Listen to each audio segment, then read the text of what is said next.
was wondering what was going on over there. Yes. We're wondering if your lordship was distancing from the taint of the misconduct that's been discussed. Habit of mine, I'm afraid. My lord, three interconnected issues, which may I try to do with quite quickly, all to do with, as it were, policy aspects of this jurisdiction. One is the role of discipline and contrasting it with discouragement or deterrence. Two, the role of public confidence. Thirdly, the role of the seriousness of the alleged offence. First of all, the role of discipline. We're putting Ashworth aside for a while, are we? No, Ashworth comes into all three. I see, okay. The role of discipline, and I'd like to start with the authorities and then go to what the academics say about it, please. So this will be lightning fast, those dicta in the authorities which address this. First of all, Ex parte Bennett, which is volume 2 of the authorities, tab 23.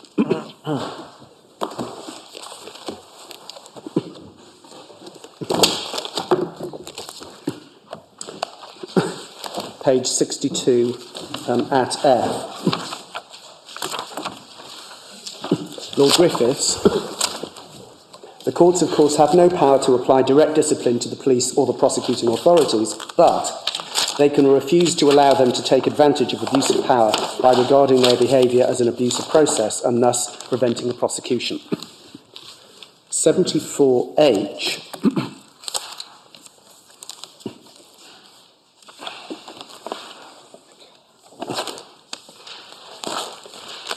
Lord Larry, the discretion to stay is not a disciplinary jurisdiction and ought not to be exercised in order to express the court's disapproval of official conduct. And therefore, in a delay case, over the page, the court ought not to stay the proceedings merely pour encourager les autres.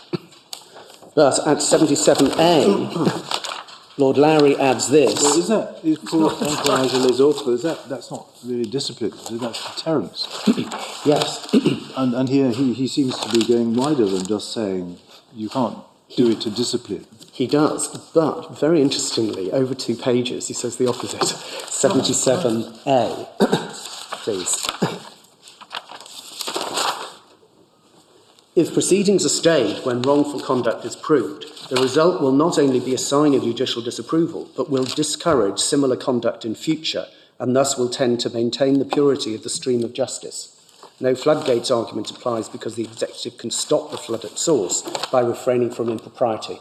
So there does seem to be a contradiction. Probably law lords are immune from contradicting themselves within a few pages, but there must be some resolution of this. We would submit that it is, when we see the cumulative effect of all the citations I will have, that the resolution is, of course, not discipline, but furthering the policy of maintaining the integrity of the justice system and potentially discouraging future such misconduct is the resolution. So 77A is to be preferred to... well, also it's preferred to, 74H to 75A? There's both bits. It's double contradiction, isn't it? Yes. It shouldn't be exercised to express disapproval, and yet it should, and it shouldn't be done to encourage others, and yet it should. So it may be that really Lord Lowry is expressing unconsciously the force of and the dilemma that there is, but we will see. This is only the first. There are dicta I'm going to come to which really do reconcile this, my lord, satisfactorily. My lord, the second is in the case of Mullen, which is in volume 3, tab 29, and Lord Justice Rose.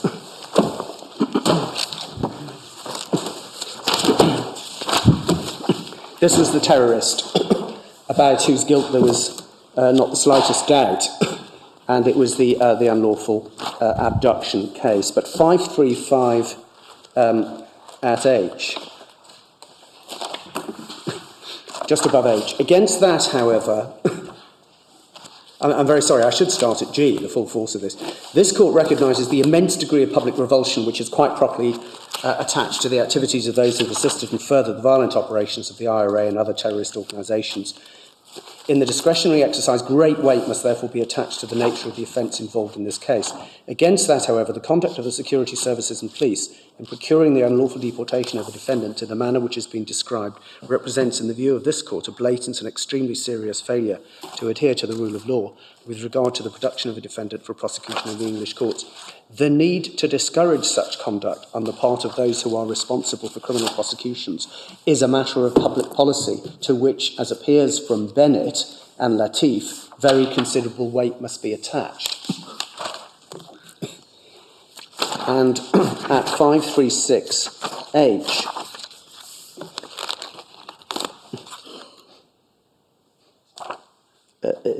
at G, in these circumstances, we have no doubt the discretionary balance comes down decisively against the prosecution of this offence. This trial was preceded by an abusive process which, had it come to light at the time, as it would have done had the prosecution made proper voluntary disclosure, would properly have justified the proceedings then being stayed.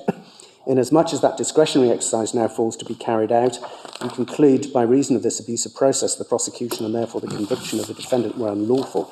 In arriving at this conclusion, we strongly emphasise that nothing in this judgment should be taken to suggest that there may not be cases so great, of a seriousness so great, that it would be a proper exercise of discretion to permit a prosecution to proceed. The actual passage, I'm very sorry, I needed to go to is actually at F. So I'm sorry about that. Additionally, the need to encourage the voluntary disclosure before trial of material and information in the hands of the prosecution relevant to the defence is a further matter of public policy to which it is also necessary to attach great weight.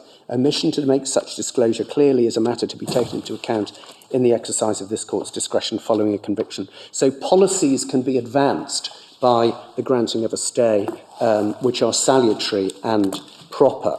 My Lord, thirdly, loosely, which is at tab 25, the first tab in this volume, paragraph 17, Lord Nichols, this is an entrapment case,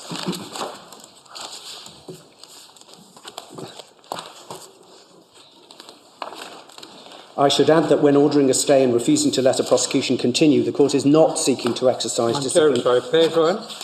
It's paragraph 17. Paragraph 17, yeah. Yep. I should add that when ordering a stay and refusing to let a prosecution continue, the court is not seeking to exercise disciplinary powers over the police, although staying a prosecution may have this effect. As emphasised earlier, the objection to criminal proceedings founded on entrapment lies much deeper. Entrapment is not a matter going only to the blameworthiness or culpability of the defendant and hence to sentence. Entrapment goes to the propriety of there being a prosecution at all for the relevant offence, having regard to the state's involvement in the circumstance in which it was committed. So again, not discipline, but if as a byproduct there is future deterrence, that's no bad thing. And my Lord, finally, to similar effect, in volume 1, tab 1, A against the UK, paragraph 91, Lord Hoffman, A against the UK, number 2.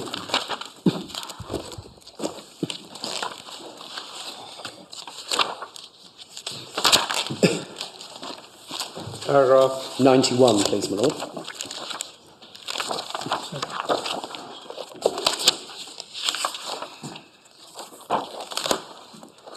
Left-hand page. The answer to that question depends on the purpose of the rule excluding evidence obtained by torture. Is it to discipline the executive agents of the state by demonstrating no advantage will come from torturing witnesses, or is it to preserve the integrity of the judicial process and the honour of English law? If it's the former, then of course we can't aspire to discipline agents of foreign governments.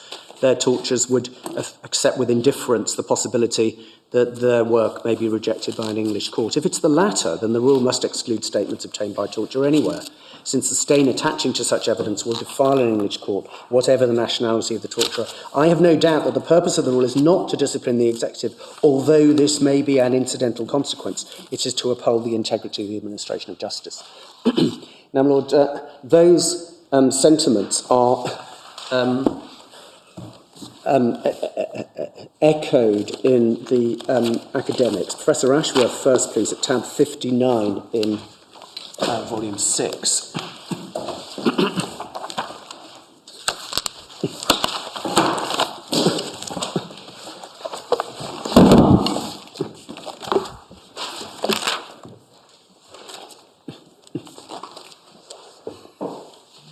At page 112, 112.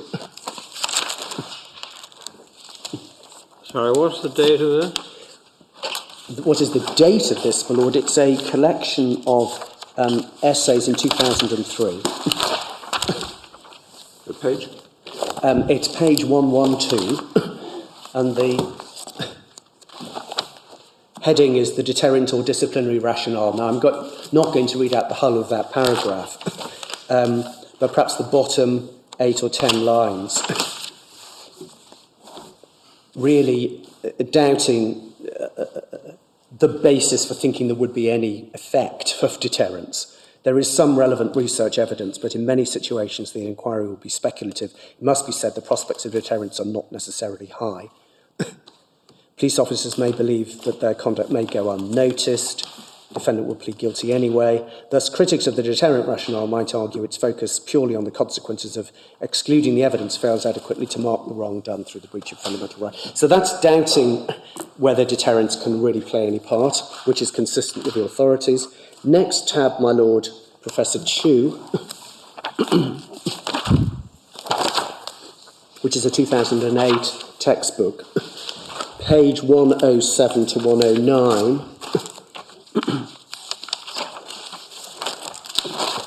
He starts at the top of 107. If I could just direct you in summary to page 109 and the last 2 paragraphs of where he deals with this. In sum, the adoption of deterrence as the rationale would not be without considerable difficulties. It's arguable the public interest in the conviction of the guilty should not be compromised on such a speculative basis.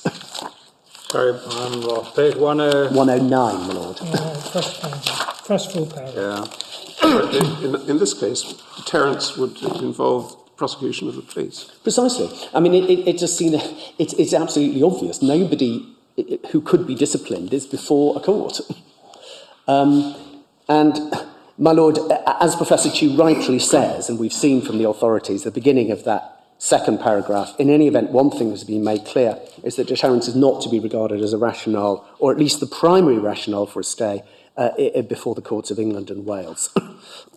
So, my lord, finally, I'll just give the reference, tab 61, Professor Duff, page 228, is to the same effect.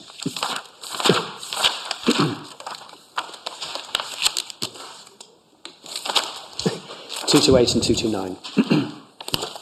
Sorry, where was that? Which tab was that? 61. This is tab 61. It's right. all these 3 tabs in succession, 59, 60 and 61, page 228 to 229.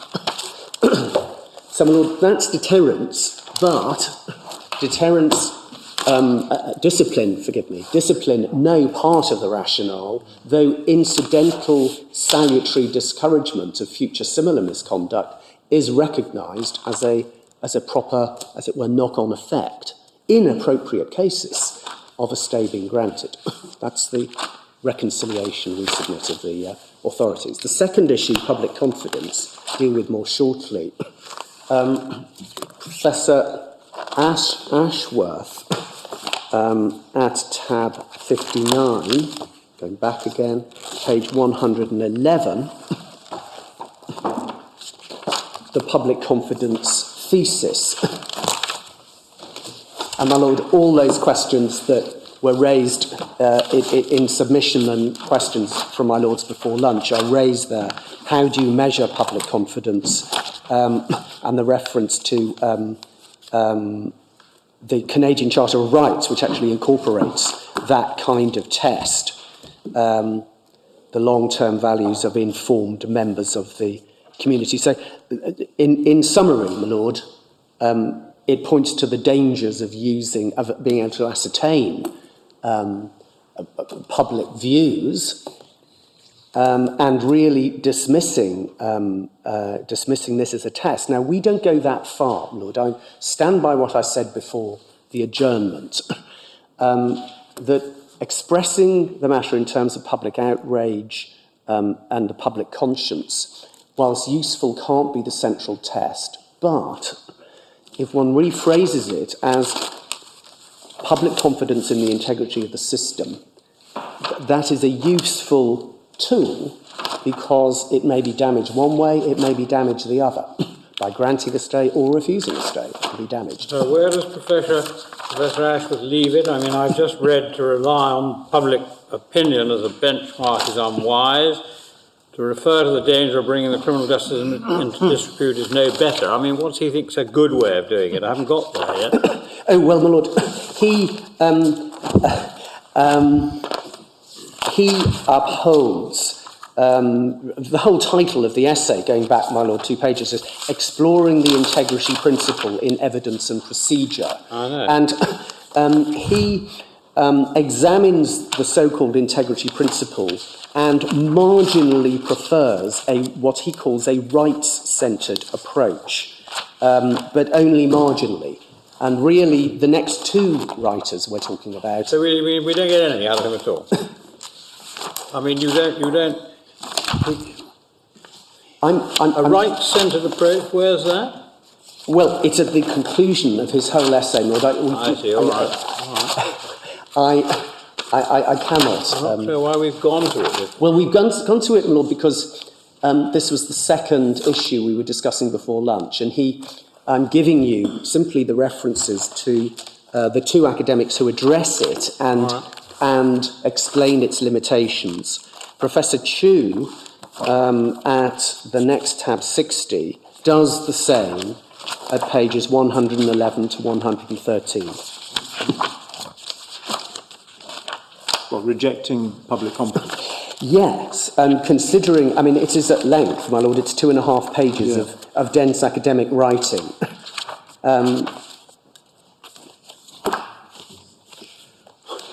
Perhaps one sentence at the middle of 111. It is, however, important that the potential dangers of such uses of the notion of public reaction are fully appreciated. In this respect, the experience of Canada in relation to the exclusion of unconstitutionally obtained evidence is instructive, and the test under the Charter is bringing the administration of justice into disrepute. And over the page, 10 lines down, 1112, the Canadian Supreme Court has thus made it clear that what is required is a moral calculation rather than a factual one. And, my lord, that's where we sort of left it before lunch, that it's not a factual investigation into what the public think. It's a moral investigation into what they ought to think. Well, presumably we know what they ought to think by being well-informed and reasonable people ourselves. Is that it? Yes. But the conclusion on page 132, which in fact is not a conclusion because he goes on to say he's going to deal with this in chapter 6 and 7, but basically it's describing the current approach of the courts as adopting a balancing test, taking all these matters into account. Absolutely. Yes. My lord, forgive me, I wasn't seeking to explain fully the total positions of each of these 3 academics. I was just teasing out these 3 strands of our discussion. And, my lord, the third issue is the role of the seriousness of the offence. Could I start from our own submission on this, which is in our case at page 51.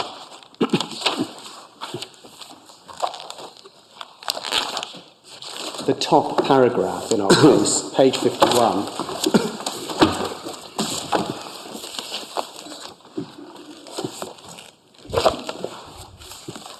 Paragraph 341. May I invite my lord to read that paragraph, please?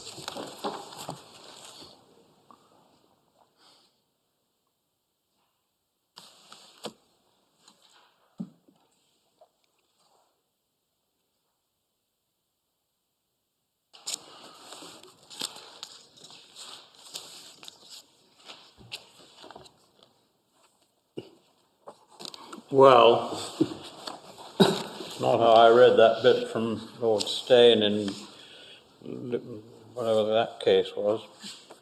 Latif and Shahzad. Latif, yeah. Yes. Well, my lord, our submission is consistent with Lord Stane. seriousness of the offence is a highly relevant factor, but it doesn't always only pull in one way. And we've advanced two reasons why it may also pull the other way, because of the This is particular. I mean, in the torture cases, I understand, it doesn't matter how serious the offence. Yes. You can't use it. Oh, absolutely, it's an absolute rule, yes. So, and I mean, some people, I didn't find it attractive, but some people did analyse it, as you show, in terms of abusive process, and which is what we're talking about here. But as I understand it, there it wouldn't have mattered. But you accept that in this case, it does matter. The seriousness of events weighs. I mean, as I understand it, in torture, it doesn't weigh at all. Yes, because we're talking about whether a trial of an indictment can proceed to a trial on the merits. And one always starts, it's a starting point, that there is always a public interest in a trial on the merits of a properly founded indictment. And the question is whether any misconduct, state misconduct, outweighs that, and there is a higher public interest because that trial would threaten the integrity of the criminal justice system. So, in a sense, the torture evidence is a simpler question. It is so obviously abhorrent in itself that the court must have absolutely no truck with it at all. It is a even more fundamental attack on the integrity of the system of justice to use the product of torture. If we're looking at calibrating the risk to the integrity of the system of justice, yes, I accept the use of torture evidence is an even greater and more fundamental threat. Well, of course, that was an admissibility of evidence case, which is much easier, isn't it? Well, as well, I mean, it's not saying no proceedings can go ahead at all. It's simply what you can use. So the consequences of excluding evidence are never as profound as the consequences of, unless it's the only evidence. Well, the same might well apply in cases of torture to a prosecution going forward as well, but that's not what that was If it's about. the only evidence, it's an indirect consequence. It's not the direct consequence. There's no order that the proceedings can't proceed. There is simply an order stopping certain material being used. My Lord... Yes, but in a sufficiently serious case, yes, it might well absolutely. be regarded Yeah. as justifying a stay as well. Yes. My Lord, I wrote my two reasons why seriousness of the offence can tell both ways before I had seen Professor Ashworth's treatment of this at page 120 in his essay. That's at tab 59 again, where he's really rather vitriolic. Now, I don't go as far as he does, but Sorry, what page? Page 120, Yeah. where he describes this as another judicial favourite, which is conspicuously unconvincing. Could I invite you, please, to read down about 20 lines? From Another judicial favourite. But oughtn't we to know exactly the context in which... Well, my Lord, he is doing, as we were doing, he is considering various strands of the factors that arise in these cases. And here he's dealing with seriousness of the offence.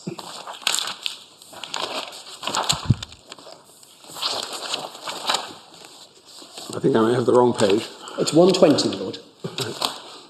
And it begins, second paragraph, another judicial favourite. It's tab 59. I mean, you see, earlier on I see he's discussing cases like Sam and citing Lord Diplock, saying no part of the judicial function to exclude probative evidence unless it was obtained after the commission of the offence by unconscionable methods and things like that.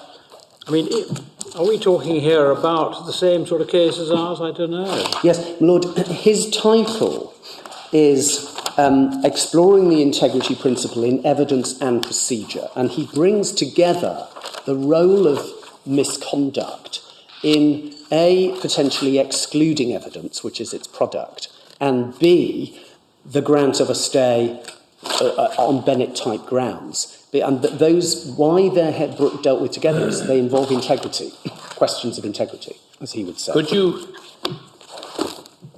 Could you, if there were a trial, apply to exclude the evidence of the present admissions? Well, my lord, this is a submission under a different guise, proper guise, which we place before my lords, because it is evidence which, though not the product directly of the police misconduct, is plainly its fruit, if there's a distinction between product and fruit. That's what I was going to say. Yes. I mean, fruit of the poison tree that clearly applies to torture, and there are actually pragmatic reasons there, because evidence given under torture is not reliable, but is also because of the abhorrence of torture as Lex Cogens prohibited conduct. But not all. We don't have a rule which absolutely excludes all fruits of poison trees. No, we don't. Unlike, I think, the states. Exactly. So, I mean, this is a balancing judgment, really, Yes. whether the connection is sufficiently the same. Yes, my lord, part of our resistance to the order of a retrial in this case is that the sole basis for the Crown's application is the evidence of the admissions.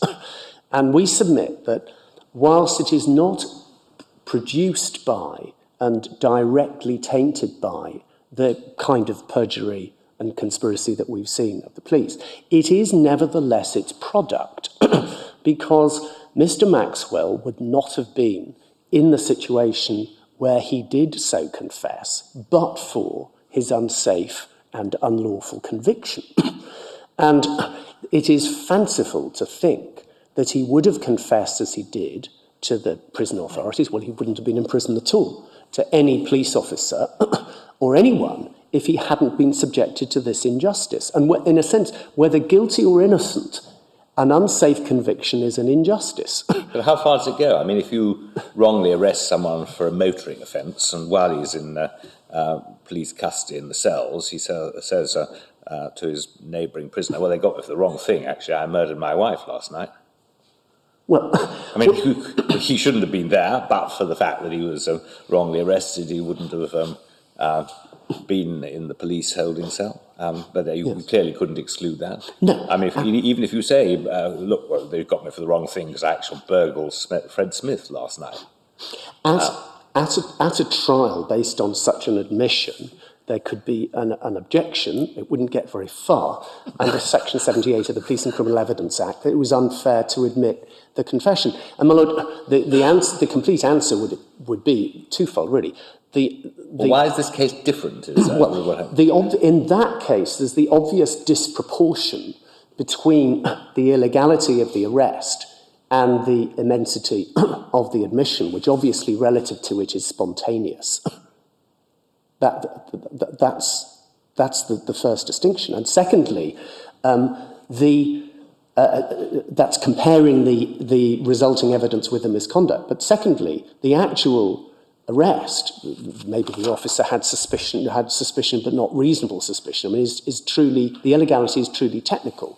And there is somebody detained perhaps unlawfully for half an hour, and he comes out with this admission. Here we have somebody jailed unlawfully for life and in custody for 13 years under a prosecution process which was entirely the product of a conspiracy to pervert the course of justice. I mean, the disproportion of illegality is enormous, and the connection between the admissions in this case and the illegality is very real. There's no causative relationship between the confession to murder or burglary and the unlawful arrest. Here, Mr. Maxwell is sentenced to life imprisonment. He's in a regime which, on the evidence, and my lords will know, means that he will only get the most delayed of parole and release unless he admits his offence and faces up to his criminality. And that's in the bundle of evidence dealing with the admissions.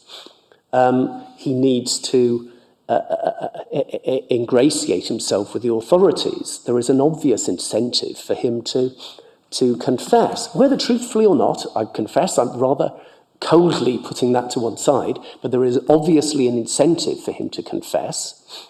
An answer to a challenge to the admissibility of a confession that it was involuntary is not met by proving that it was true. It's a cold approach. So under the pressure of him facing a life sentence unlawfully,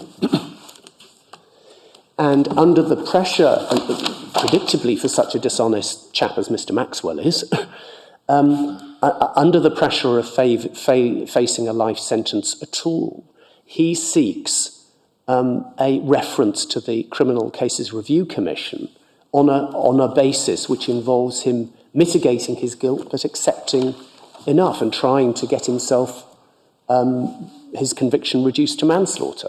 That's plainly what he says in his statements to the CCRC. Now, both of those things, ingratiating himself for parole and seeking to pursue a CCRC reference for a conviction on a lesser basis, are tangibly connected with the police misconduct in this case. And certainly, on a but-for approach, he would never have been making these admissions but for his being the victim of that misconduct. Never in a million years would he have been making those admissions. Thus, we aren't at trial, we aren't objecting to the admissibility of these admissions here, but we say it is highly relevant that it's in that sense the product of this misconduct that the court is being invited to act upon.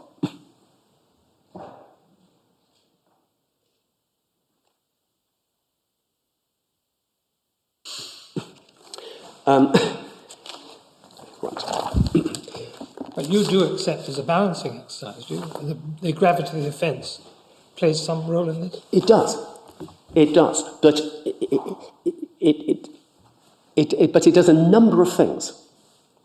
The public interest in a trial on the merits for a callous murder such as this is very high.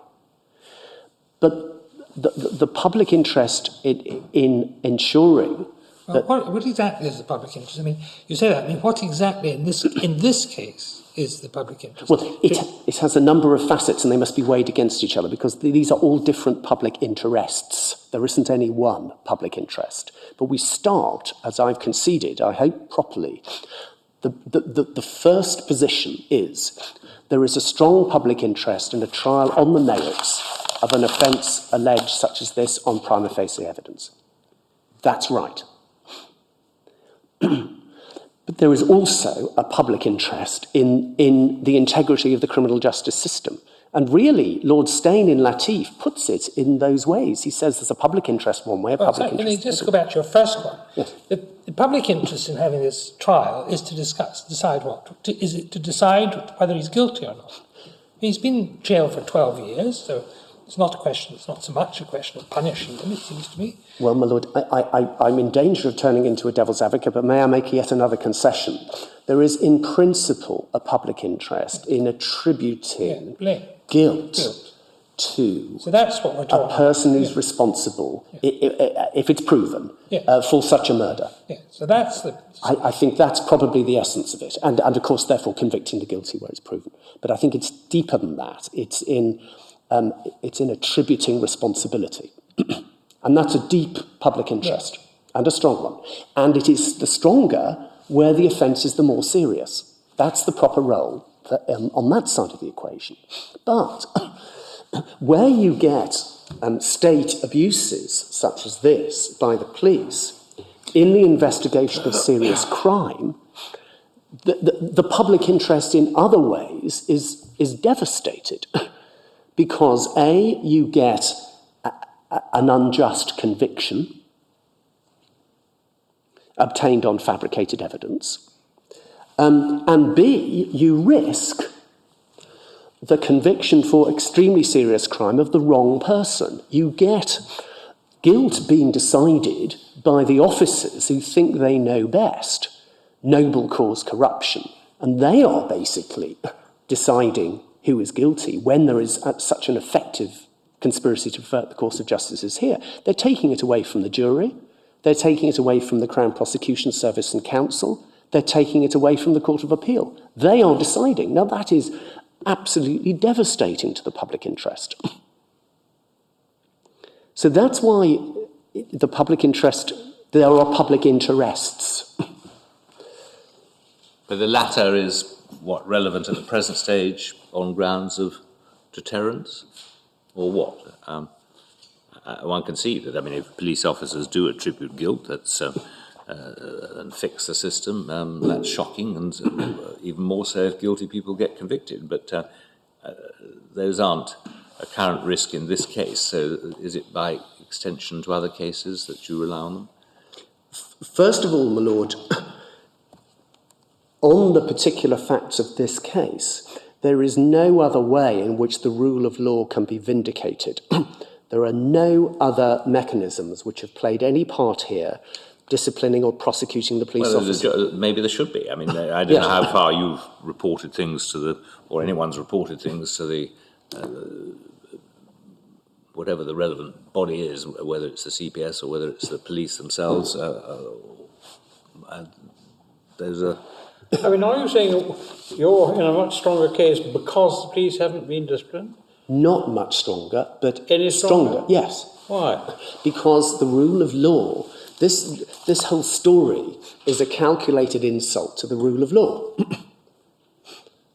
And if there had been justice meted out to those who everyone accepts have been responsible for this conspiracy to pervert the course of justice, that would be part of the answer.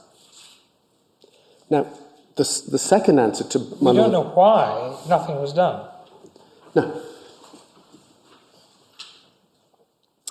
My lord, the second part of the answer is that through the court of retrial, or this court indeed in ordering a retrial, doing so on the basis of these admissions, this court and the court of retrial would be acting upon the product of the misconduct. Now, I've explained what I mean by product. It's not direct product, but it is product. And thus, my lord will see this reflected in the academic writings. I'm not going to go into them again. Effectively, implicitly condoning that misconduct by acting on its product.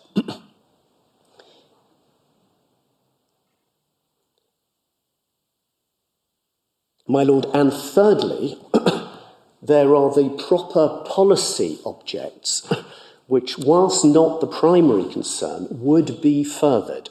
You wouldn't take that to the extent, would you, of saying, I mean, you don't normally take it to the extent that supposing that the product had been something quite independent. I mean, you have these cases where people force confessions or something like that, and then you go to the body and you find the body. And all that sort of thing. Now, there's a famous Scottish case to that effect. Now, in that situation, I mean, you don't normally say, well, we ignore what we learn from the body. No, I agree. Well, there is no clear rule, but I understand that it's, I forget what the word is, my lord. There is a phrase for that, where objective evidence is found by reason of an unlawfully obtained confession, and it really does happen every so often.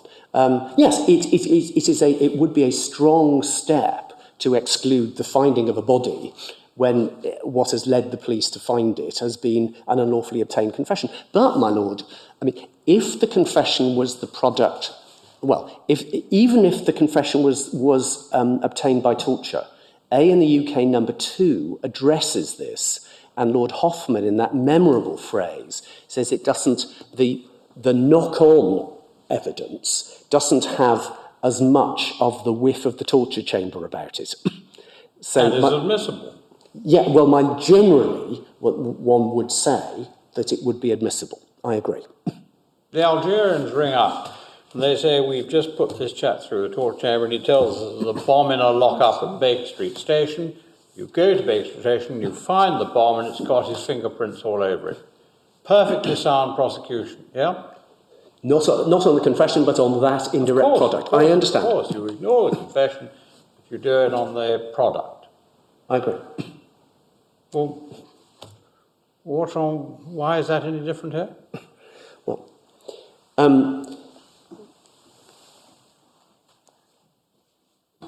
because the evidence that's been obtained has been obtained as a direct result of the pressure of the consequences of the misconduct on the accused person. This is not objective. This is not an improperly obtained confession. You go and find something in a field. This is an accused person subjected continuously to the consequences of the abuse and the unlawful conviction. And he is continuously under the pressure of an unlawfully obtained life sentence. And the direct consequence of that is that he produces, for various understandable reasons, under those pressures, these confessions. So there is, my lord, the evidence to be used has, in this case, emerged from the mouth of the victim of the misconduct. It's not been found in a field. That's why it's much more closely a product of the misconduct.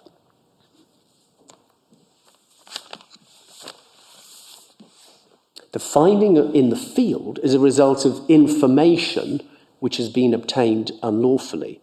This doesn't have that break in the moral chain of causation. Does that mean you can lead the evidence of what you find in the field, but not, you can't say how you found it? That's right. Yes, and there's no, in that particular case, no damage to its reliability. It speaks for itself. But if you did have to connect the found evidence with the torture, it would be woven into it, and similarly, arguably, probably, similarly inadmissible.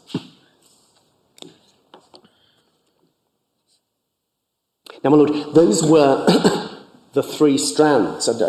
Please forgive me, it would be impossible for me to take you through all the thinking in those three writings, but those are the three strands which we readily accept are highly relevant, and that's the best assistance we can give to the court. Now, my lord, it seems unlikely, granted the quality of interventions, that any trawling through the judgments in, for instance, Ex parte Bennett is going to be of any relevance. My lords are very, very familiar with those decisions. It does seem to us that it is helpful to look at Mullen more carefully, because that provides a structured approach, we submit, to a resolution of this kind of conflict. My lord, it's tab 29 in volume 3, and our references in our skeleton, I'm afraid, are to a different report, so I'm sorry about that. But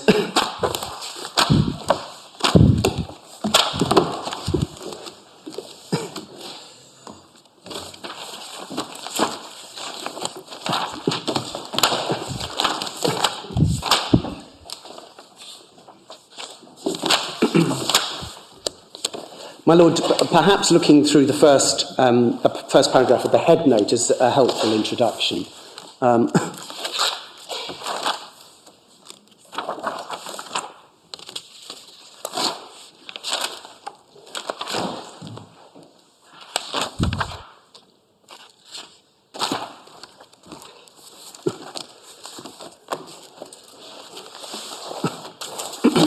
And if I can then take you to 534B.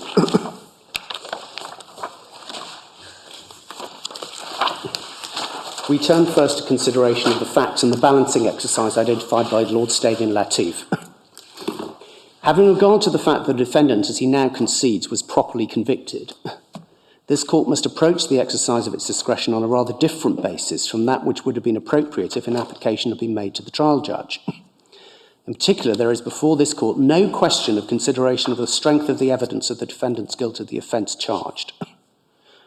However, as appears from the passage already cited from Bennett, certainty of guilt cannot displace the essential feature of this kind of abusive process, namely the degradation of the lawful administration of justice. So, my lord, we start in that case from certain, this is a guilty man. 1. As a primary consideration, it's necessary for the court to take into account the gravity of the offence. Facilitating of a bombing campaign, but for the discovery by the police, he might well have caused loss of life and injury to members of the public and substantial damage to property. Sentence of 30 years imprisonment reflects the gravity of the offence.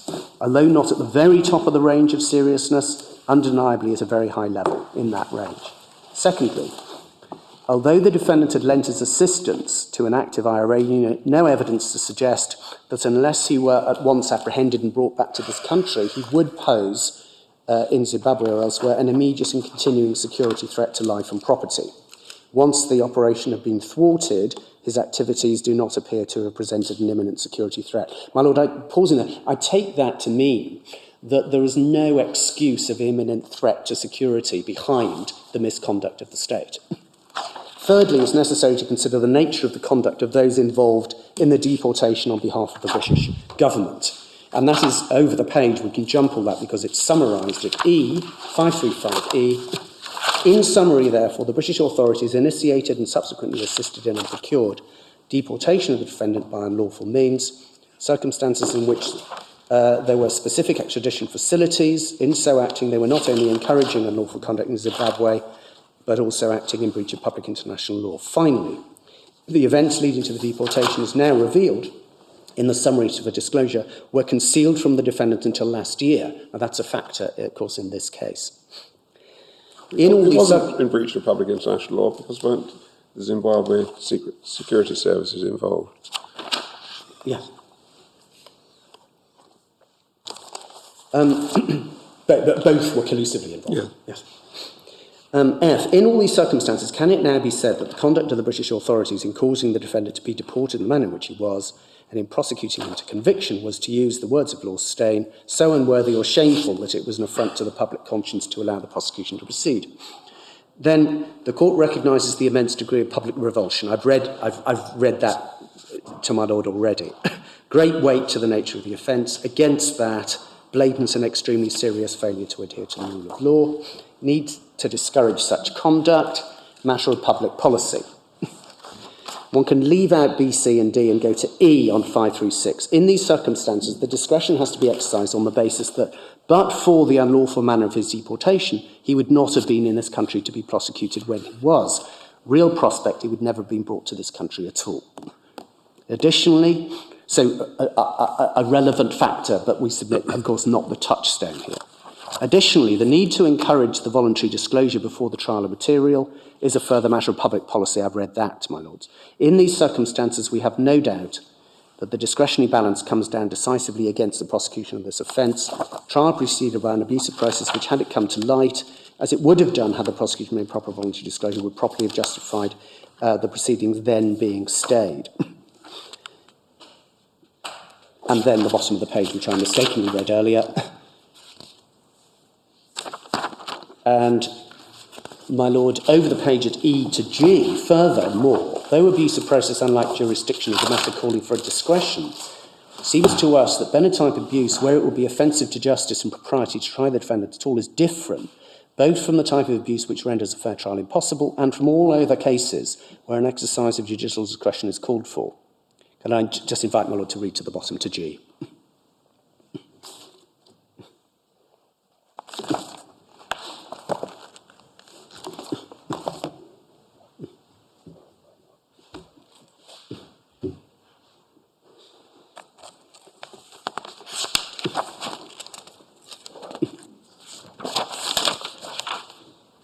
Yeah.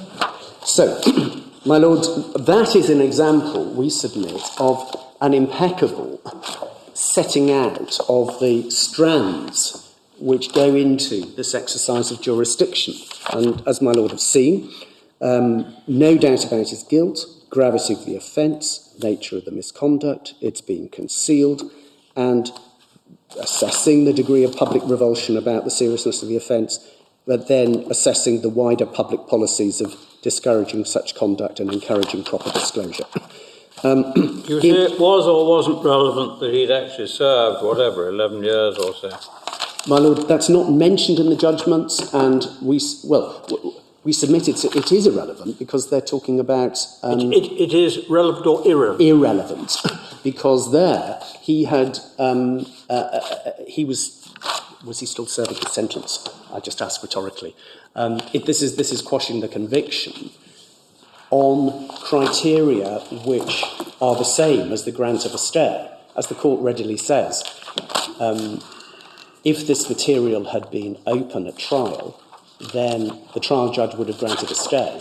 There's an extant conviction, we quash it on the same grounds. No question, may I say, my lord, of a retrial, not a whisper, even though the evidence is completely untainted. Well, but that's because he wouldn't have been in the jurisdiction. Well, the evidence, I don't think the evidence had anything to do with the abduction. I think that his traces of his presence, I'll invite Malona Jr. to check on this, I think they were relying, No, but he wouldn't have been in the jurisdiction for a retrial. I mean, once you put the judgment on the footing that he wouldn't have been here at all, and that is really at the, it's 536E that you read to us earlier.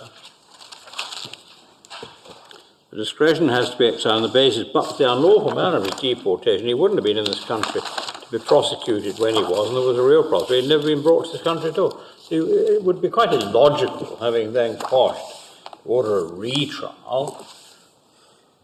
Well,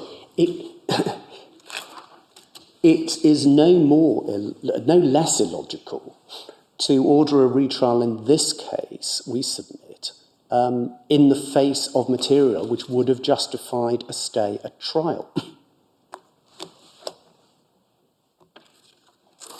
Mullen's remedy was delayed by 10 years or whatever it was between his trial, the uncovering of the material and the quashing of the conviction. Our remedy has been delayed after trial and first appeal for even longer by reason of the same lack of disclosure and concealment. Indeed, ours is a much worse case on its facts. Much, much worse. Now, my lord, I know that what is on my lord's mind, or I guess, is of course we're going to come to paragraph 28 in the case of Baseo Pandey. And our response to that is entirely to accept that if the misconduct triggers the trial, and but for the misconduct there would have been no trial at all, for instance, because the accused couldn't have been in the jurisdiction, that is a relevant factor in assessing the seriousness of the state misconduct. But it is not and cannot be a foundation of the principle or a touchstone for whether you grant a stay or not. Indeed, in Mullen, my lord sees that if it was the touchstone, the court will have said, well, but for this misconduct, there would be no trial at all. On that ground, we quash the conviction. But the court doesn't. It's one factor. And in Latif and Shazad, it's the same approach. So we readily accept the but-for cases are the worst because they are but-for cases. And this is not... Our first response to this is that this is, of course, a but-for case. There would have been no case but for the police misconduct. Chapman would never have given evidence. We've seen how he was walking out because he didn't get one episode of exercise, and that was a couple of days before the trial. So whether one's looking at but-for as a touchstone or an aggravating factor of the state misconduct, this is quintessentially such a case. I find it very puzzling. I mean, Lord Justice Rose begins, as you pointed out, at 534D, saying a primary consideration, the gravity of the offence. But I mean, where does it come in if you start from the position? You actually use the position that he wouldn't have been in this country at all, as Lord Brown points out. I mean, if that's right, where does the gravity of the offence come in at all? Well, my lord, it's a starting point. Can I venture to suggest in a structured approach to this decision-making, Lord Justice Rose was right. I hope I'm not creating a noose for my own neck here, but because this is the primary point against us, of course, that public interest as gauged by the seriousness of the offence. And I don't mind at all that being the starting point, but not to the exclusion of other public interests, of course.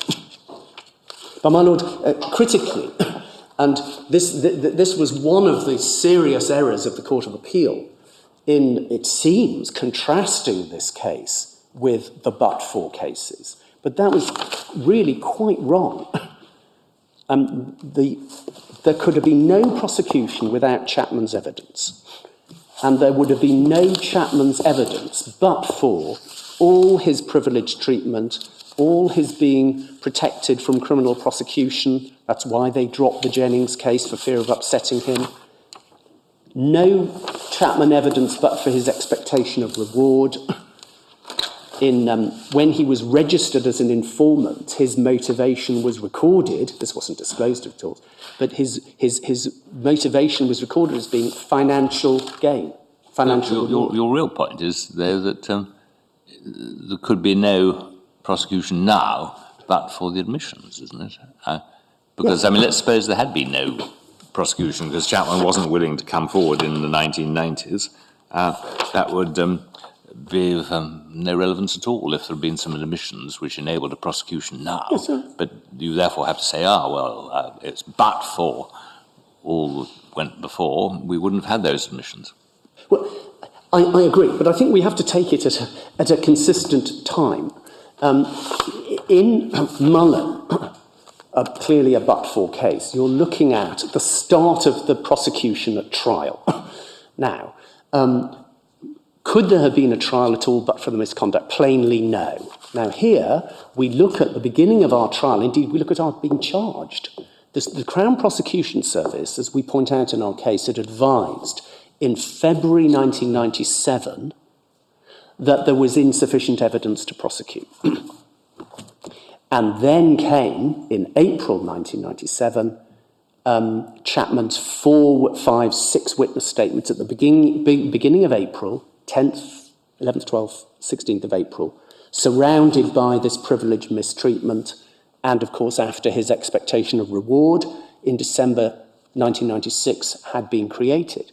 May I say, by the way, Lord, I didn't make this point before, that it is still entirely wrapped in mystery as to how this expectation did arise at that time. Its coincidence with his beginning to cooperate in this investigation is remarkable, but it's probably beyond the powers of any CCRC or any police officer actually to have a fly on the wall in Chapman's cell when this expectation begins to flourish, as Mr. Holt has now said, and he begins to cooperate. Just as, may I say, another complete mystery, never be penetrated, he didn't even sign his witness statements, dated 10th to 16th April 1997.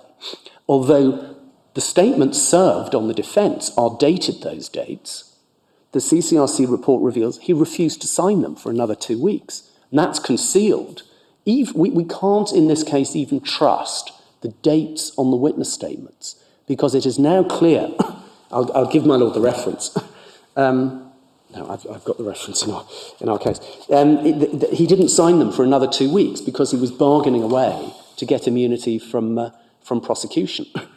So now, it's entirely opaque as to what eventually led him actually to agree to sign those statements, because he didn't get immunity.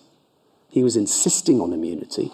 Somebody's given him some guarantees, covert guarantees of some kind, and he signs his witness statements. So whole critical aspects of the development of this prosecution case will never be entirely exposed.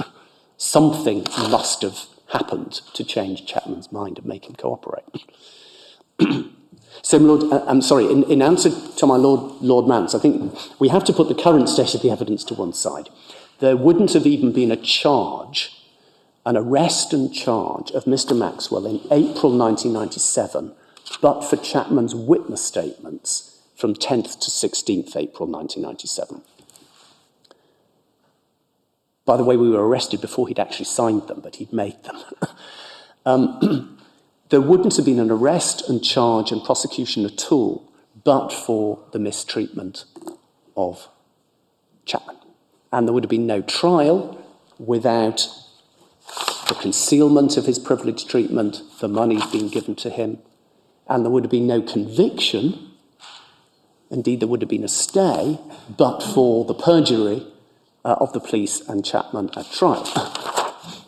Now, that is a but-for case, if ever there was one. So that's the simple answer to this but-for point, is that this is quintessentially a but-for case.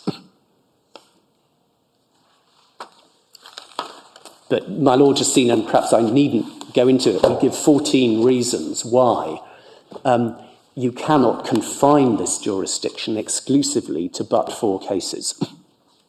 And if Baseo Pandey and my Lord's paragraph 28 purports to suggest... I have no very clear recollection of it. Well, I'll take my Lord to it. But there is a passage which has plainly been interpreted by our Court of Appeal from my Lord's judgment there, paragraph 28 of it, as if but-for is the touchstone test for the grant of a stay, and that cannot be right. I'm sure my Lord didn't mean to say that.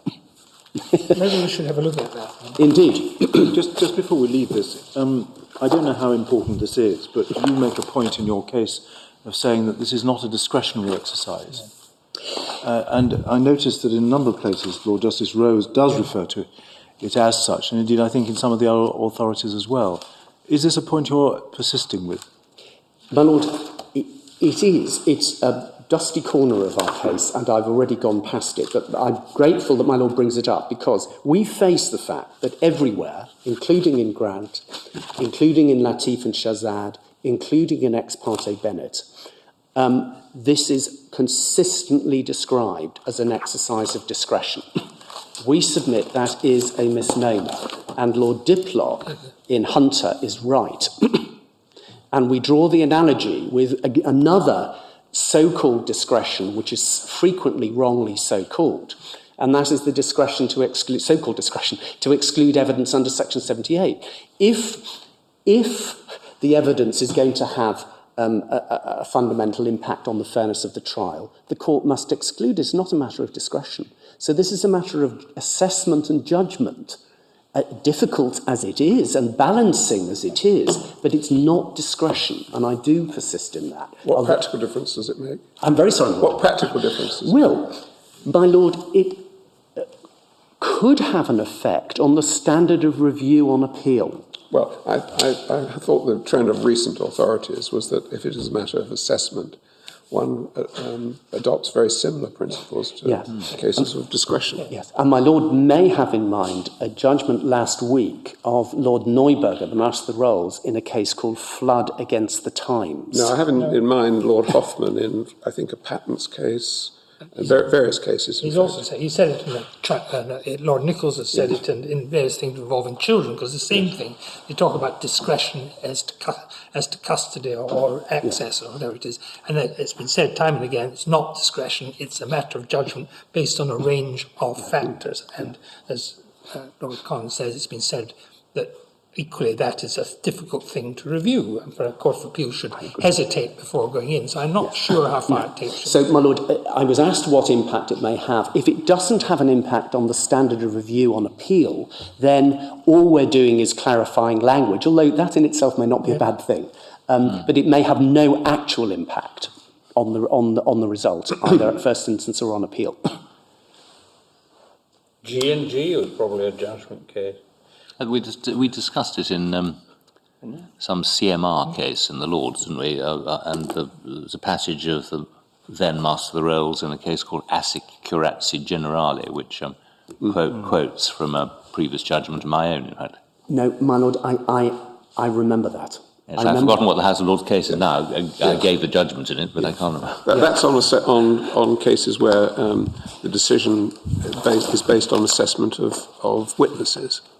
Yes, well, yes. Here we're not talking about the advantage at first instance of seeing witnesses. No, but I think we discussed all the Yeah. types of appeal, and including this point, I think, evaluation. I remember particularly my Lord citing his own previous judgment. And it was, no, it's now the authority. It's now the authority. This is now the authority.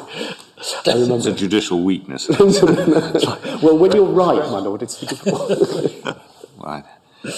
Yes. Now, my lord, can I come to Pandey, but only just by reminding my lord that I think I have dealt with our extremely important first point thoroughly. It's our section 4, page 52 onwards, where we make our point about our right to a previous stay and not being prejudiced by the fact that we were deprived of it by the misconduct. Now, my lord has that well in mind, and I've made many submissions over it. So I pass over that, and I come to our first criticism of the Court of Appeal judgment. Well, it may help here just to look at what the Court of Appeal actually said on this. And that is at Core Volume 3, page 435. Fairly short it is.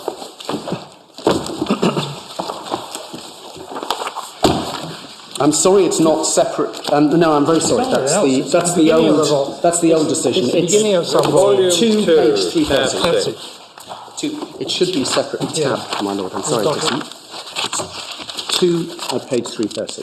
So which page is it? Right. Or paragraph? What paragraph is it? Yes, I'm just turning it up, if I may. The critical, the critical decisions is really at 61 and 62.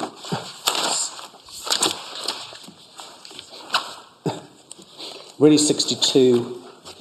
Grant, that was the eavesdropping on privileged conversations case. Grant is not a case in which, to use Lord Brown's words in Basdeo Pandey, but for an abuse of executive power, he would never have been before the court at all. Putting the misconduct to one side, the appellant could have had a fair trial and probably did. While it's helpful to the appellants, it should be remembered that Grant involved, as Lord Justice Laws said, that is in Grant, a deliberate violation of fundamental condition on which the administration of justice as a whole rests. In the light of the law and the findings which we've made in this case, do we have the power to order a retrial on the facts of this case? It seems to us that we have. No authority prevents us from doing so. Basdeo Pandey supports such a conclusion, and Early offers some limited support, as also does the established principle that the court is entitled to balance the competing public interests. Here there are two competing public interests: the conviction of those guilty of murder and the vital importance of maintaining the integrity of the criminal justice system when that integrity is put at serious risk by prosecutorial misbehaviour of the kind in this case. Having decided we have the power, should we in principle exercise it? So the court is there, first of all saying that Pandey supports the order of a retrial and Early offers some limited support for that.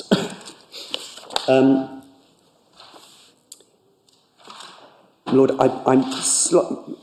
may I just come back to this? I really do not want to leave out I apologise for this, but I rushed on. I've set the scene for those criticisms of the Court of Appeal. They are important, so I'm going to come back to them. But if I don't do this now, I'll forget about the conclusion of our point about entitlement to a previous stay. Now, the Court of Appeal rejected that at paragraph 58. If my Lord please goes back 2 pages.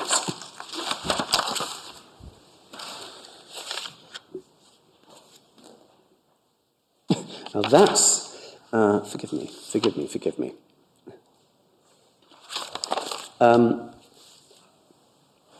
I'm thoroughly confusing the court because that is a passage I must read, but it's a passage finding that this isn't a but-for case. So shall I read that? That's going to come into the picture with relation to Pandey. 58.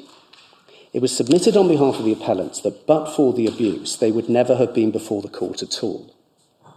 So saying it's a but-for Pandey case, that was our submission. The court rejects that.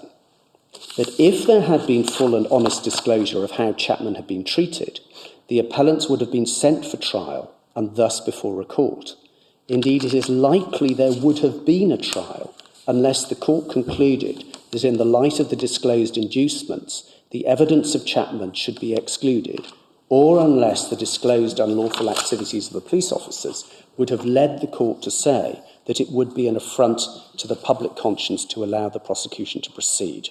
Now, there is the court finding that this is not a but-for case, but they do so on an extraordinary basis, and that is the hypothesis that if there had been full and honest disclosure at the trial could have proceeded. And well, would have it isn't. I'm not sure that that sits very happily with what they say at paragraph 66, where they pull it all together. Yes. And they say there are good reasons why a retrial should not be ordered. They are, little 4, Yes. the strong possibility that the trial would not have proceeded, being either aborted or stayed. Yeah. So they're putting it much more strongly there. They are. And my lord, that is the correct way of putting it. And the rejection of our argument that this is a but-for case goes along these lines. That if one eliminates the failures in the duty of disclosure and one eliminates the perjury, the trial could have proceeded in the full knowledge of everything that we now know about the unlawful treatment of Chapman. And presumably, if the trial knew that he was acting in the expectation of a reward and that he'd been given all the money which wasn't disclosed, he'd been taken to brothels, etc., that is completely unreal. But I mean, if we're assessing this decision of the Court of Appeal, we've got to look at the whole of it, and we, in particular, the part, the really the operative part, if you like, surely is near the end. 66, they set out those reasons, and then at 67 they say we accept the strength of these reasons. So although it's unhappy to see that they've expressed themselves differently in different places, but when they come actually to make the crucial decision, isn't it to 66 and following that Yes. we should go? Yes, it is. The court is plainly bearing in mind those Roman 1 to 6 points, which accurately reflect much of our case. That there was a separate argument, and these are cumulative factors against there being a retrial, but there was a separate compartmentalised argument about our being deprived of an entitlement to a stay, which... and about this being a but-for case, consistent with Pandey. The fact is, that passage, my lord, is preceded by an error of law, which is putting paragraphs 63 and 58 together, which is to the effect, Pandey says that but-for is either a critical or an important factor. This isn't a but-for case. That is a misassessment of this case, and a misunderstanding of Pandey too. And they distinguish us from but-for cases on a wholly unreal basis at paragraph 58, theorising that the trial would have proceeded had there been full disclosure. It wouldn't have proceeded if there'd been full disclosure, first of all because Chapman wouldn't have given evidence. Secondly, the prosecution would probably not have been felt able to call Chapman. And thirdly, the trial judge would have granted a stay simply on the misconduct, the unlawful treatment of Chapman.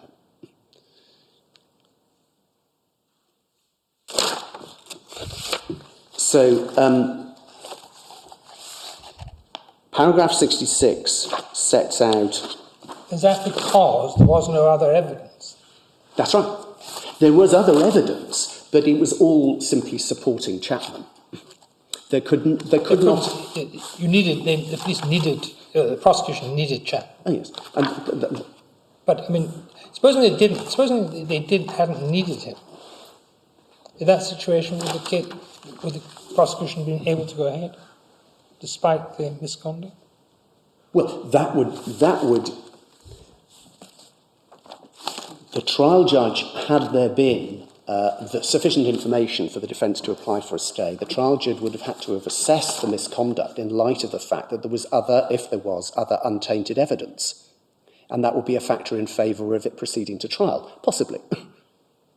But the misconduct can be bad enough that even if there is untainted evidence, a stay should be granted, as we've seen.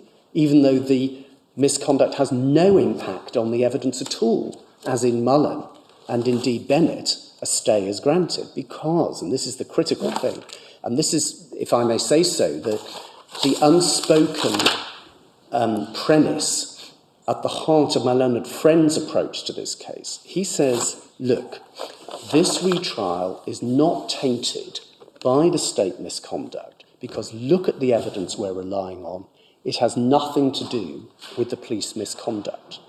Now, the error at the heart of that proposition is that a stay of this kind has nothing to do with the state of the evidence. It is a moral taint affecting the standing of the state to bring the prosecution. Thus, a development in the state of the evidence doesn't affect that taint upon the state standing.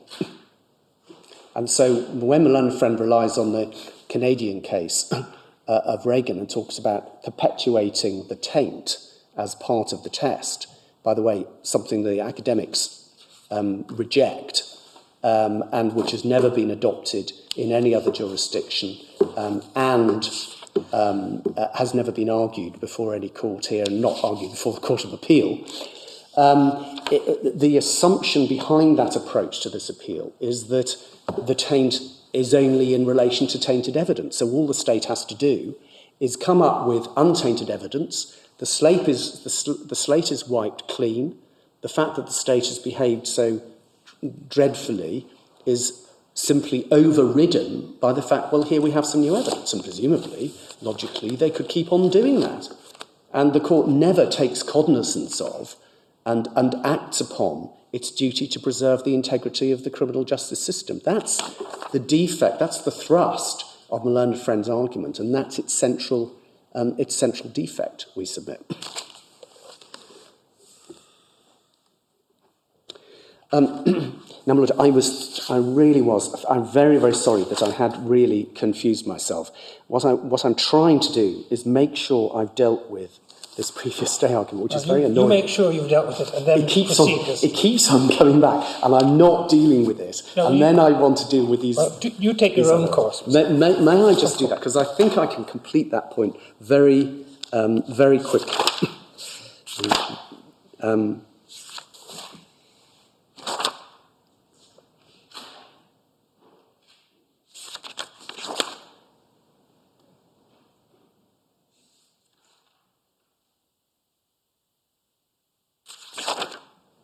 Yes, well, my Lord, I'll do even more quickly than I thought, because these are the propositions. As we've seen, and my Lord has pointed out, where the court, at paragraph 66, points to the strong possibility that we would have obtained a stay at trial or on first appeal, and that being a relevant factor. Now, the court never makes a ruling, as it should have done, on all the facts that we now know, that we would have been entitled to a stay at trial or, at the latest, on the first appeal. The court never does, it flirts with it, it never quite does so. And the closest it comes to is paragraph 66(4). Now, the problem is that without such a finding, this whole argument can't go any further. But our submission was that we were entitled to a stay earlier. And then the question arises is really, what is the approach of the court where a defendant has been deprived of a stay 10 years before by the state misconduct itself? What's the approach of the court? Does it ask itself, well, let's assume a stay would have been granted. Could we be lifting a stay now in light of the development in the evidence? The court, at paragraph 2, right at the beginning of the judgment, the court, because this had arisen in submissions generally, paragraph 2 of the judgment,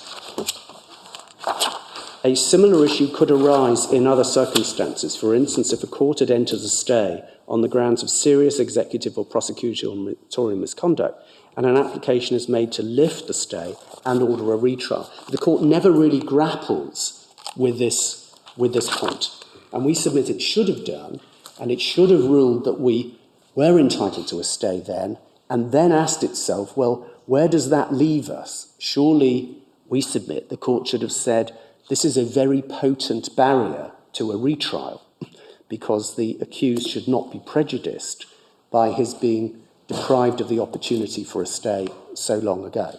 I mean, it seems to me, one comes back to a point made at an earlier stage, you're just picking a particular point, which is a pretty artificial point, because you can't, really, you haven't been deprived of a stay, you've been wrongly tried on the basis of evidence which the police should never have put forward in the first place. And so you've actually been, what you suffered is being tried at a time when you shouldn't have been tried, rather than the loss of a stay during a trial which should never have taken place.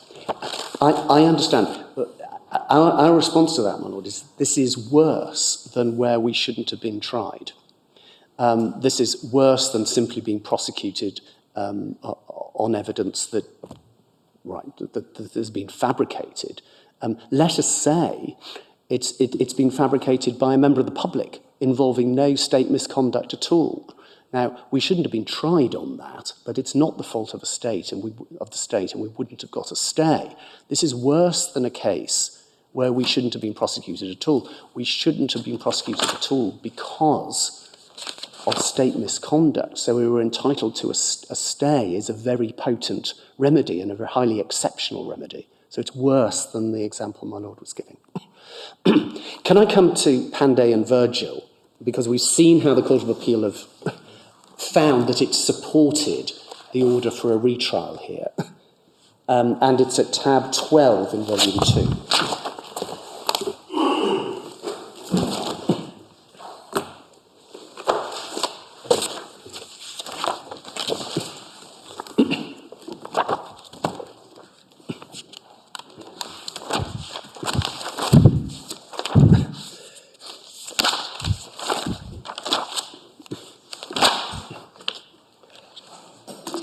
Paragraph 16 in Pandey and Virgil. This was a prosecution of a politician in Trinidad and Tobago for financial offences. And after trial and conviction before the Chief Magistrate himself, this is from the head note, if my lord wants to look at the head note, just beneath F. The Chief Magistrate himself signed a statement to the effect that before, during and after the trial, the Chief Justice had tried to influence the Chief Magistrate in the defendant's favour. And we emphasise that, Lord, I must say I overlooked it. The first impropriety is actually, whether instigated by the defendant or not doesn't matter. There's an attempt to influence the tribunal of fact in the defendant's favour. The Chief Justice denied doing so. It also emerged that during the same period, the Chief Magistrate had met the Attorney General in connection with a property transaction in which the Chief Magistrate was engaged and which it was alleged gave the government a hold over him. The defendant appealed on the basis that the Chief Justice had been influenced by improper pressure. The Court of Appeal in Trinidad held that the Chief Magistrate had a duty to inform the parties about his approaches to the Attorney General and his conversations with the Chief Justice, allowed the appeal on the ground of apparent bias, and ordered a retrial before a different judge. And the appeal to the Privy Council was against the order for a retrial. And if, my lord, if we start at paragraph 16,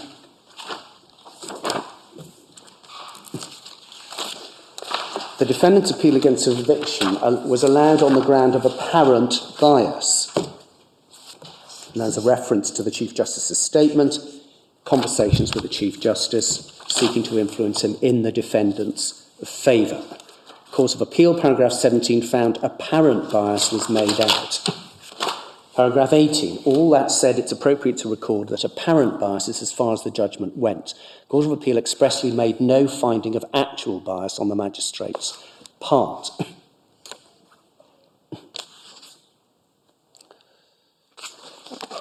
The Court of Appeal refused to allow an argument that the abuse and the interference with the magistrate was worse. Paragraph 20, refused to allow hearsay evidence. over the page at A and B, Court of Appeal decided clear reasons why a retrial should be ordered. Imposition of a permanent stay should be the exception, not the rule. Prosecution had not itself been at fault, it's significant, and based its case against the defendant on apparently clear and cogent evidence, substantial public interest in having offences of this kind properly tried.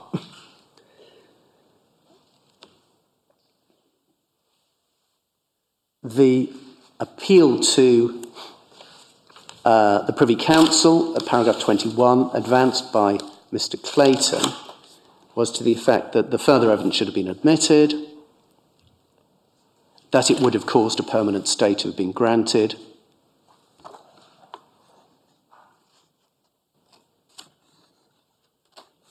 and paragraph 22, Counsel made plain two matters. First, the abuse of executive power of which he complains was the government's behaviour during the defendant's trial. It could not plausibly suggest that the government had improperly influenced the instigation of proceedings against the defendant in the first place. So this is not a but-for case, as was conceded by counsel. Secondly, disavows any contention can't have a fair trial. 23. In the light of these considerations, the board was prepared to assume that the government could be shown to have exercised unlawful influence on the original trial, though in truth, the defendant's difficulties in making good that first submission need hardly be emphasised. It's at the stage of the second submission, we need to go to Roman 2 in paragraph 21 for that such a conclusion would necessarily have led to a permanent stay. That is the hearsay evidence, and that there had been direct evidence as opposed to apparent bias. So that's the second submission. It's at the stage of the second submission that the argument in any event breaks down.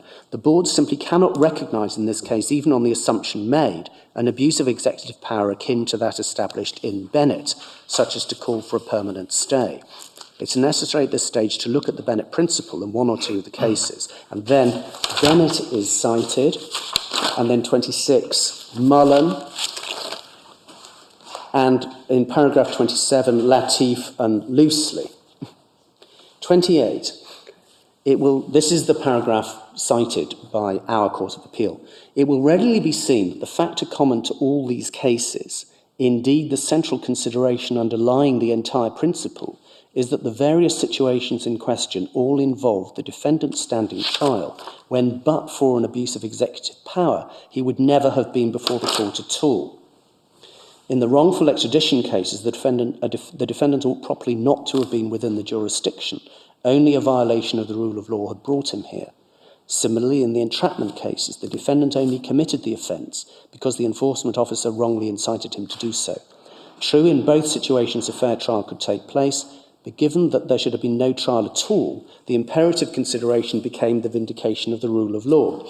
As Lord Hoffman put it in Loosely, the stay is sometimes said to be on the grounds that the proceedings are an abusive process, but Lord Griffiths in Bennett described the jurisdiction more broadly, more accurately, as the jurisdiction to prevent abuse of executive power.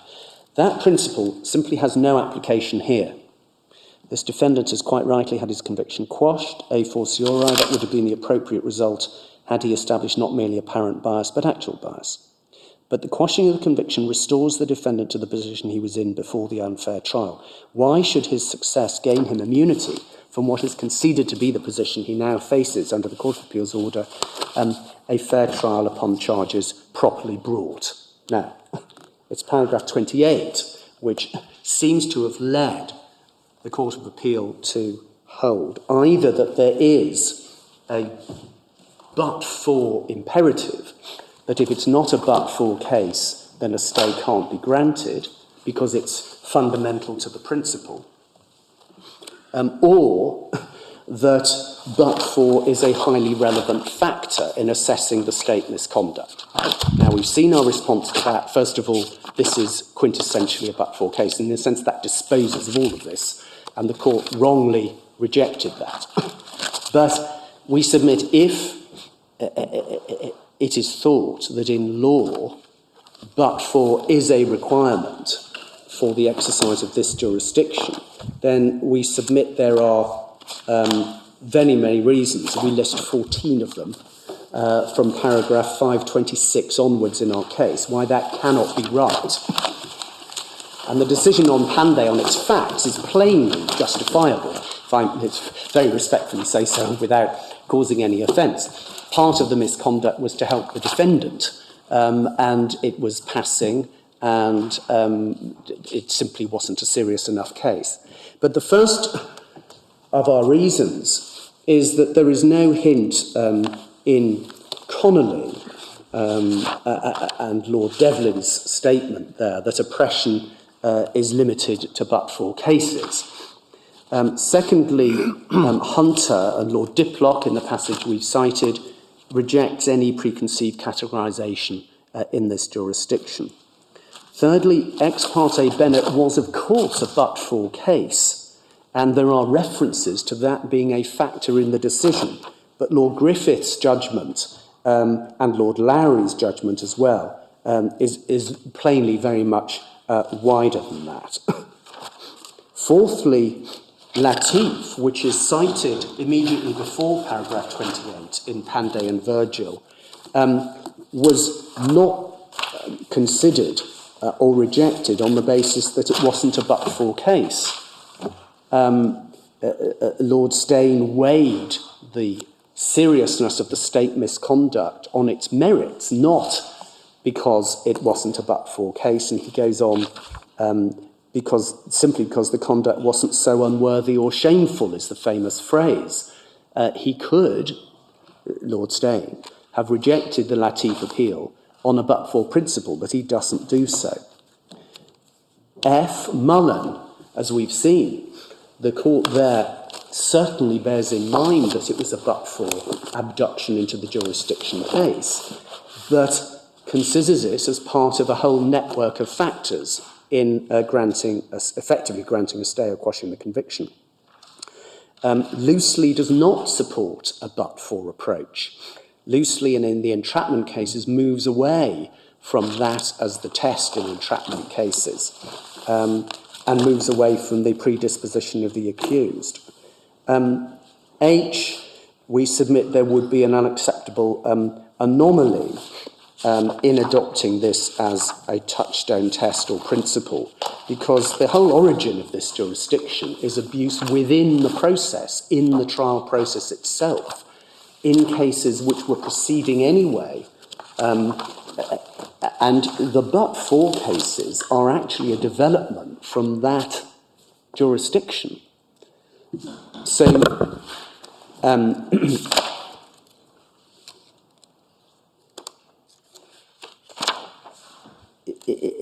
the arguments in Bennett, my lord, were resisting the extension of that original jurisdiction to wider misconduct. It was the very fact that Bennett was a but-for case which triggered Lord Oliver's dissent and founded the divisional court's rejection of Bennett's claim to a stay. And the momentous implication of Bennett was to extend a jurisdiction which was restricted within the trial process, i.e. not but-for cases, into pre-trial misconduct and into but-for cases. So it's a misconception to think that but-for cases are at the heart of this jurisdiction. They're not. They are a development out of misconduct within the trial process. Have I put that? I hope my lord follows me. I was trying to formulate it in different ways. I may not have succeeded, but and that is plain from a careful reading of Bennett. Any such principle would mean, for instance, that Early is wrongly decided. This is my paragraph I. Early wasn't a but-for case at all. The convictions were quashed because of non-disclosure of the role of the agents and lying to the judge ex parte. The delay cases would be wrongly decided. Arguably, the promise cases would be wrongly decided. And it's K where we give, my lord, the passages from ex parte Bennett where it's made clear that but-for is an extension of a wider principle. Similarly, Grant would have been wrongly decided. That was the eavesdropping in the exercise yard on privileged conversations. That was a prosecution on perfectly good evidence. The misconduct had nothing to do with triggering the prosecution. There was no product. But in principle, the court held that this was such an infringement, an offence to the rule of law, that there had to be a stay, even though it was a conspiracy to murder case. So Grant would be wrongly decided and excluded by this. Well, it may have been. I mean, we don't know. I mean, you mustn't assume we shall assume it was right. No. But we invite my Lord to examine that judgment carefully and be extremely cautious before overruling it and saying it was wrongly decided.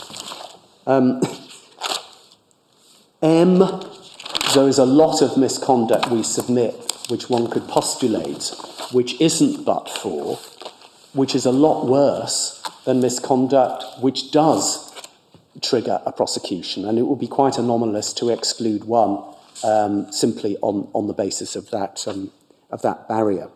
And finally, at N, it may be very, very difficult indeed, in some cases, to decide what has triggered a prosecution and whether it is indeed a but-for case or not, because very often the misconduct is covert and not all of it can be uncovered years later. And so the court would be putting a very heavy burden on itself of investigating and deciding, is this a but-for case or not, if that was the absolute criterion.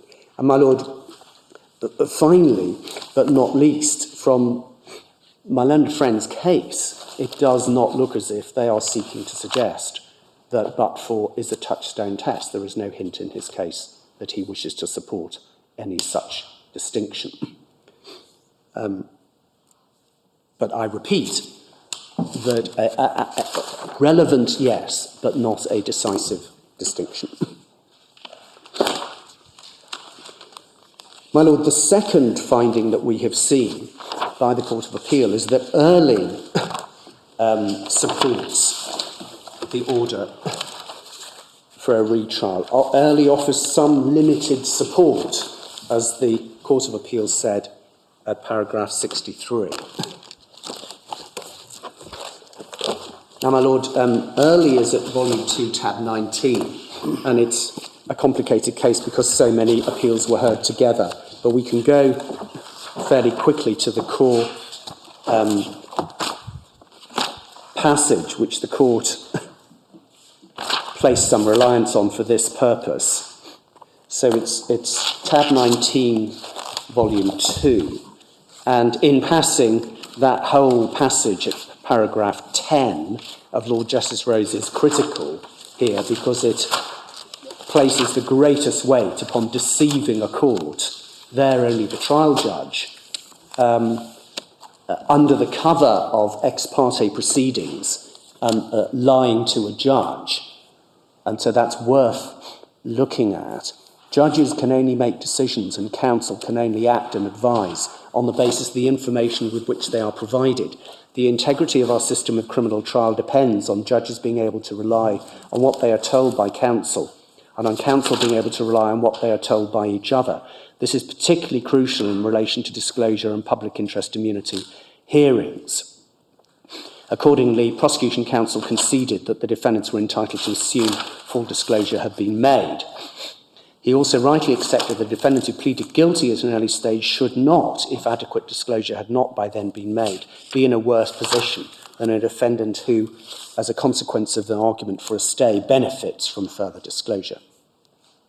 Furthermore, in our judgment, this is the most important part, in our judgment, if in the course of PII hearing or an abuse argument, whether on the voir dire or otherwise, prosecution witnesses lie in evidence to the judge, it is to be expected that if the judge knows of this, or this court subsequently learns of it, an extremely serious view will be taken. It is likely that the prosecution case will be regarded as tainted beyond redemption, however strong the evidence against the defendant may otherwise be. Such an approach is consistent with the approach with the view of the court in Edwards, another police corruption case. Now, my Lord... Well, I mean, that's a rather extreme statement. If in the course of public interest immunity here, or say an abuse I beg pardon, yes, I see. Whether or an abuse, furthermore, in our judgment, if in the court, public interest, immunity, or an abuse argument. Yeah. So he limits it to those circumstances. Is that right? Yes, right. Now, my Lord, of course, that is merely one strand of the misconduct here. I mean, this is lying about the role of somebody who was giving information to customs within an ongoing scam. There's nothing like the kind of abuse of process involved in the handling of Chapman. This is pure misleading the court, one element of our state misconduct. And we submit the Vice President, who is an extremely experienced judge in these matters, and had sat, of course, in Muller. It all goes to your case, does it, that you would inevitably have obtained a stay? Yes. Well, we would. It depends when we're applying for it. The misleading of the jury happened at trial with the perjury we've identified of the police officers and Chapman. If that had come to light, say during the defence case at trial, yes, the judge would be bound to have granted a stay. Moving to the 1999 appeal, if by some miracle the court had realised that they were being treated to perjury from the officer in charge of the whole investigation, yes, they would inevitably have granted a stay. And that is really isolating the importance of misleading a court and the mischief in misleading a court from all the other kinds of misconduct in this case. This is why ours is so much worse. But these are all cases where the misconduct was in the course of the proceedings, which you were seeking to stay, whereas the present position is we're considering whether there should be fresh proceedings. Yes, but if... Which wouldn't be subject to any misconduct, there wouldn't be any misconduct in them. Well, we respectfully resist any clear contrast between the criteria for granting a stay now, this court, looking at all the circumstances, including this new evidence, we submit there will be no different answer whether the court simply says, is it in the interest required by the interests of justice under Section 7, or whether the court says, in all the circumstances that we have before us now, would a court of law grant a stay in the light of the state misconduct? It doesn't matter, we submit, how the question is formulated. The answer is going to be the same. The only actual stay cases are Bennett, Latif and Regan, are they? No, all these, I mean, there's Connolly, and the New Zealand case of Hartley, Bennett, Latif, Mullen, Mullen's a conviction case, isn't it? Well, forgive me, my Lord, again, Yes. this is something we should clear up. We have explained this in our case. What happens in Mullen and these other cases is that it's a little bit odd for the Court of Appeal, which has a statutory jurisdiction as to whether to quash a conviction or not, what order the court makes when confronted with material which would justify a stay. In fact, in Grant, which was another case, similar case, and Mullen, the court quashed the conviction but made it very clear that the criteria by which they were doing so were the criteria for granting a stay. And perhaps the reason for that is that if the Court of Appeal stays proceedings, the proceedings before the court are actually the appeal. So the court can't stay those proceedings. It would make a nonsense of it. And granted that there is no application for any further trial to take place, it's OTOs for the court to say, we are granting a stay. So what the court actually does, in those cases where it's plain they found a stay would be justified, they quash the convictions. Now, what this case is doing is bringing out more acutely the question of whether the Court of Appeal would effectively grant a stay by refusing a retrial. That's why we say there's such an overlap between the two questions. Because we say apply the standards for granting or refusing a stay in deciding whether it's in the interests of justice under Section 7 of the 1968 Act to order a retrial. And that there surely can, we submit, be little resistance to that. Mr. O'Connor, on that, in that passage you drew our attention to on page 295, where Lord Justice Rhodes talks. What is he actually talking about? I mean, what's the? I don't think I've understood properly what was going on in early, which gives the context in which he's saying what he says. I mean, what is he saying there? Certainly, my lord. The facts are complicated, but what the misleading of the court related to the status of somebody called Allington, who was in the middle of this scam, working in the bonded warehouses and giving information to customs. And the question was whether he was actually acting as an informant on behalf of Customs and Excise or not. They falsely denied to the judge that he was acting as an informant for Customs and Excise. They lied about his status. I mean, there's a lot of discussion in the Court of Appeal judgment in our case, isn't there? About early, and the suggestion that they might have ordered a retrial and this. That. Well, that's what I'm about, Lord. That's what I'm about to come to. I took you to that passage because it's a very strong statement about the consequence of perjury before a trial judge. But what our Court of Appeal relied on is at paragraphs 18 and 19.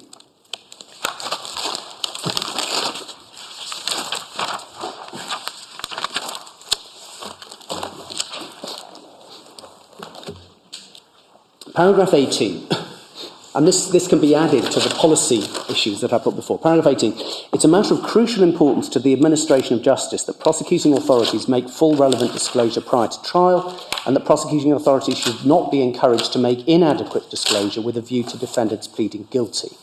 We agree with the court in Villiers it's not for the judge to piece together stray pieces of information to decide whether someone is a participating informant. When inadequate disclosure is sought to be supported by dishonest prosecution evidence to a trial judge, this court is unlikely to be slow to set aside pleas of guilty, even pleas of guilty, following such events, however strong the prosecution case might appear to be. Lord Wolfe in Toga enunciated general principles with which we respectfully agree. So, my lord, yet again, we have a case where the evidence is so impeccable that the accused had pleaded guilty, and yet they were allowed to appeal because of the abusive process inherent in the trial judge being misled. And the significance of the man being an informer was what? Well, it meant that Customs knew all along and were condoning a continuing massive fraud on the revenue to the tune of £300 million ongoing by, it was a diversion fraud, goods meant for abroad, no VAT charged on them, in fact sold in this country, VAT charged, and a massive loss to the public revenue. It meant that the accused would have had a credible argument for a stay because Customs had condoned and tolerated the continuing fraud which they were charged. It's sort of the complicity of the prosecutor in the offence. I mean, it's a bit like entrapment. Exactly. Oh, yes. My lord, I agree. I absolutely agree. Now, my lord, paragraph 19 then is the critical one, which our court used to support in some way the order for a retrial. Accordingly, Patel's appeal is allowed. His conviction, notwithstanding his plea of guilty, is unsafe and is quashed, as is the confiscation order made against him. In the ordinary way, we would have ordered a retrial so that a trial judge, on the basis of honest evidence, could have had the opportunity of deciding about disclosure and about whether or not a stay should be granted. However, as the appellant has already served his sentence, and it's nearly 6 years since the offence, we make no such order. Now, my lord, somehow, out of this passage, which was entirely hypothetical, because the court was not going to order a retrial, our Court of Appeal found some support for the order of a retrial, and if I may phrase it as Lord Justice Hooper would, perhaps rather better.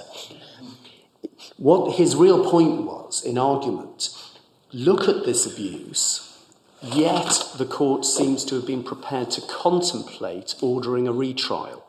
Hence, in our case, no barrier to ordering a retrial. Now, the problem with using that passage in that way, well, there are several problems.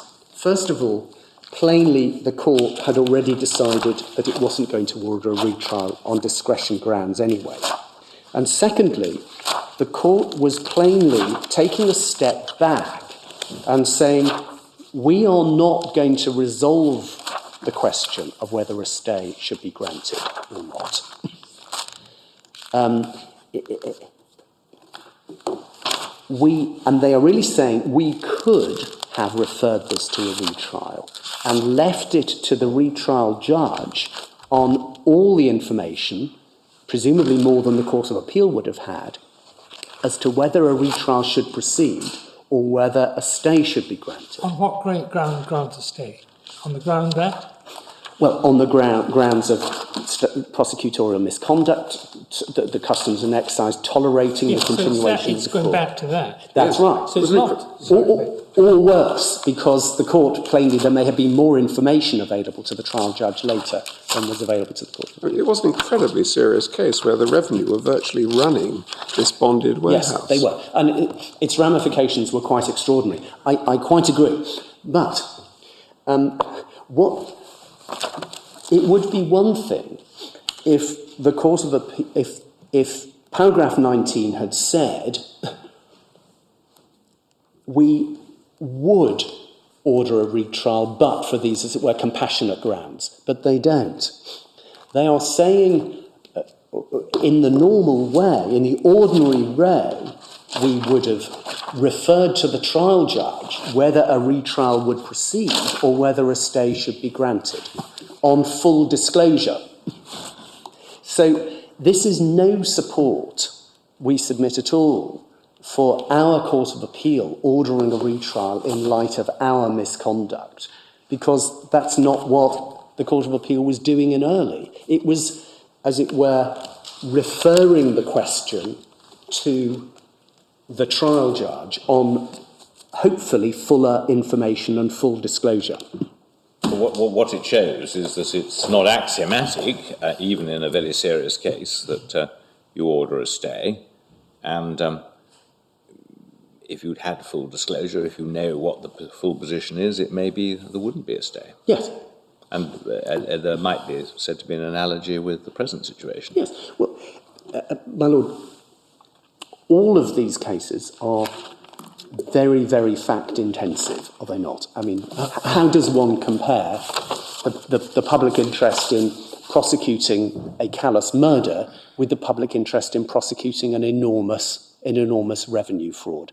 How does one compare the Customs and Excise condoning the running of such a fraud on the public revenue with the police misconduct, in this case, perjury before the Court of Trial and perjury before the Court of Appeal, and a widespread conspiracy to pervert the course of justice? These are imponderables, are they not? Well, all we can do is try to tease out some common questions and try to sort out the wheat from the chaff. What are irrelevancies? What are relevancies? Whether there are any absolute tests. We submit there are no absolute tests once in this territory. How does a court weigh and balance these different aspects of the public interest? And they are very, very difficult. Lord Steyn is right in saying that the court balances and weighs various factors on one side and the other. But I must say the academics almost say, because it's impossible to identify what weight one gives to one factor and another, one should sort of throw out the whole balance analogy. Now, I don't go that far at all. It does have to be a balance, but it's a very, very difficult one. Well, it's a difficult balance, but you're not asking us to, as it were, change the law. No. You're merely saying that the law is, I'm not sure how clear you say it is, but at any rate, it's relatively clear, and the Court of Appeal didn't apply it correctly. Yes, well, my lord, even putting aside this is the further error of law we submit the Court of Appeal made, but our fundamental submissions are that even if the Court of Appeal had made no error of law, had impeccably stated the law, it was not open to them to reach the answer that they did. So dreadful is this state misconduct. We make our submission as bold as that whether it goes to the power or the exercise of discretion, no proper application of the law to these facts could result in an order for a retrial. But we have these errors of law. We have them finding it's not a but-for case. We have them finding support from Pandey and from Early. And my lord, the other, really, two final errors of law, may I make these points? These are short.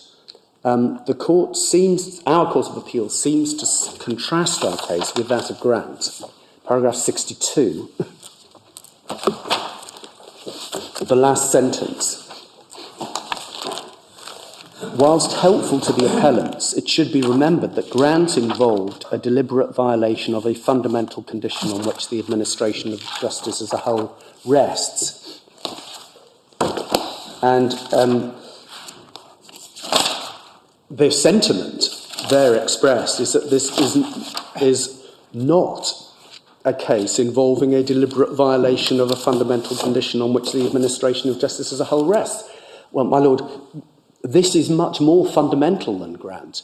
Legal professional privilege is a fundamental value in a civilised legal system, but it's part of a pyramid at the apex of which is the right to a fair trial. And nothing would more have destroyed the constitutional right at common law to a fair trial than this state misconduct. So that was a mistake of law by the Court of Appeal as well.